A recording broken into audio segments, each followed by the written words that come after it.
Ner'zhul stood upon the roof of the Black Temple, in the center of the inscribed circle. Above him, obscured by the lowering clouds and flashes of green lightning, the great conjunction involving the Watcher, the Staff, and the Tome was reaching its peak. And as above, so below. As below, beneath his feet, Ner'zhul could sense Draenor's ley lines crossing over and around and through him, and as he closed his eyes, he could feel the entire world trembling in his grasp. This was why the Draenei had built their temple here, and why it was the only place where he could cast a spell. From here, he could literally tap the entire planet for the power to cast his spell. Arrayed around him, in the larger circle that surrounded the first, were several of Gorfine's Death Knights, a few warlocks who had survived Doomhammer's wrath, and a handful of his own Shadow Moon orcs. The latter group stood in the third and largest circle, facing outward, weapons raised. They were there for protection, while the others aided Ner'zhul in tapping the planet's power and performing the ritual. They had already been casting for an entire day, since the moment the celestial alignment was right, and only the energy flowing through them kept the old shaman from collapsing from fatigue or hunger. As it was, his skin tingled, and his hair danced about him, as if carried by an unseen wind. They were nearing the end of the spell. The Alliance had crashed against the Black Temple's thick walls hours before, and were in danger of breaching its defenses at any moment.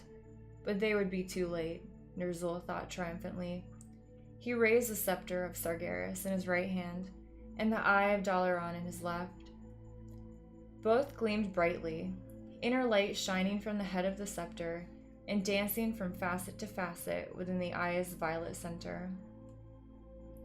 Those two artifacts focused the ley line energy, coalescing it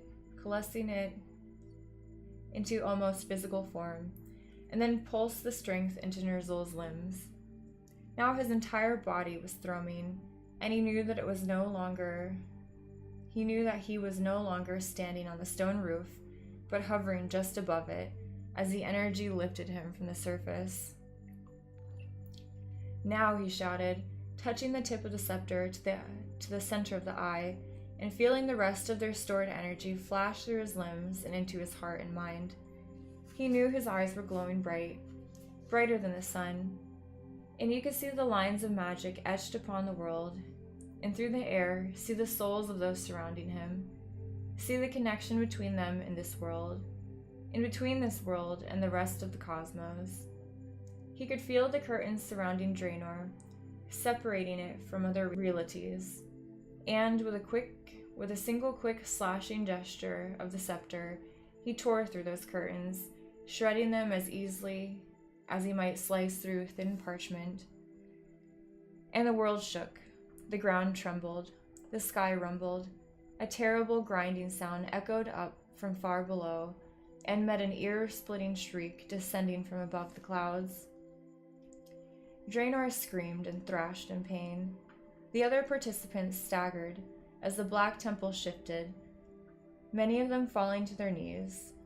Ner'zhul too staggered, but managed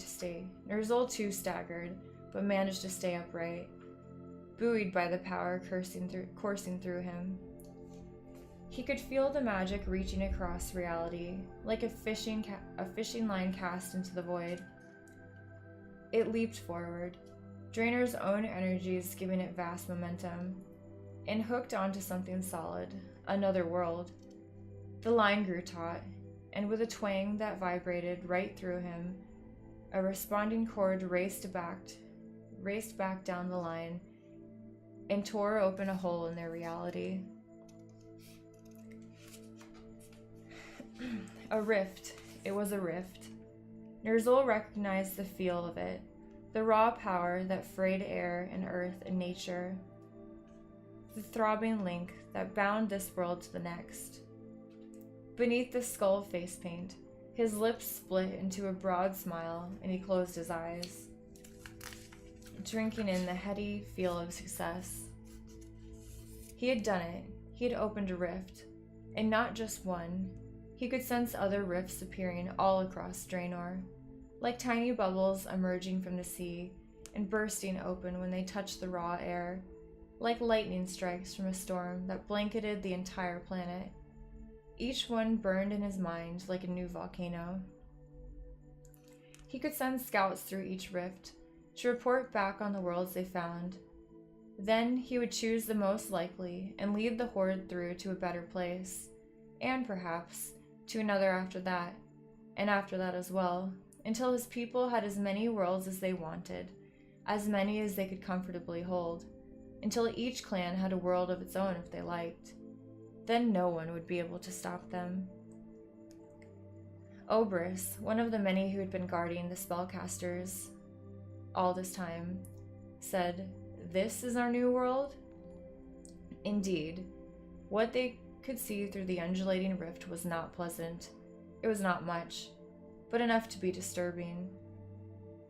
Something fluttered and loomed up, then was gone. A sickly light surged dully, then vanished. "This doesn't look like anything we—" "Silence," Ner'zhul cried, whirling to face Oberys. "We—" And in that moment of inattention, within his grasp, the eye trembled. Ner'zhul frowned and clutched it harder.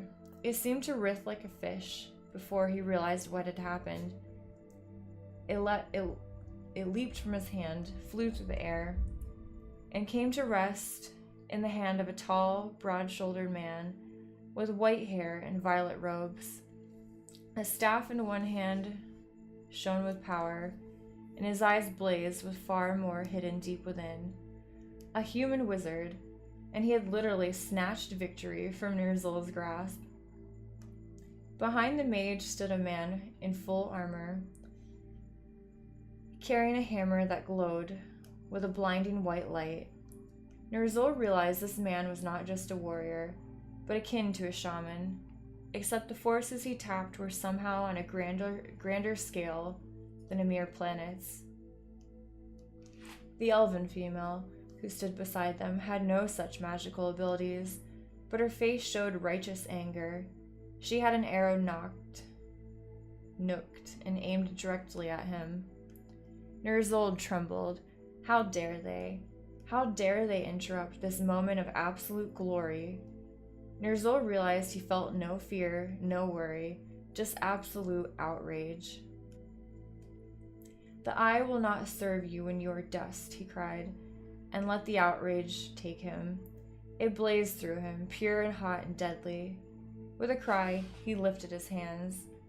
The tortured rock and stone obeyed in agony, cracking beneath the intruder's feet. Barely in time, the Alliance intruders leaped aside, rolling to come up with weapons at the ready.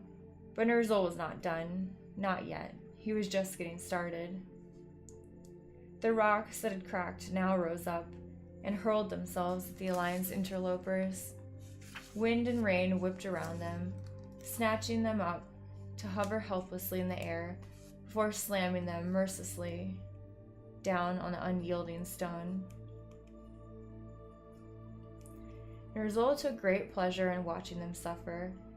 It was with effort that he turned back to yell, "Through the rift, now! Glory and fresh worlds await us!" Oberys gaped at him. "Kill the Alliance and let us gather our horde. You cannot possibly mean that only we few will escape. What about our brothers, who even fight now? Grom and the Warsong are still in Azeroth. There are females and children scattered all over. We cannot abandon them. To do so would be the most gutless, cowardly." Something snapped in Ner'zhul, something that had been holding him down. He suddenly realized. It was only now that he was free of guilt, of shame, of trying to still do good for his people, that he realized what a burden it had truly been. He had once accepted death as part of the cycle, then feared it, then realized he was the bringer of it, and all the heavy weight that it implied. No more. He was free. He didn't even favor Oberys with a retort. Ner'zhul extended his hand, lightning balled in his palm, and raced in a crackling arc toward the other orc, slamming into Obrus's chest with a thunderclap and hurtling him backward. He crashed into the wall and slid down, a smoking black hole in his chest. He did not rise. Whirling, Ner'zhul turned to those around him, who stared at him in shock. The other orcs are lost. They have served their purpose. From this point on, all that we will gain will be ours alone. I am the Horde, and I will survive. Choose me or choose death. When they did not move, he growled and lifted the scepter. Now they did move, as if suddenly freed, rushing toward the flickering rift.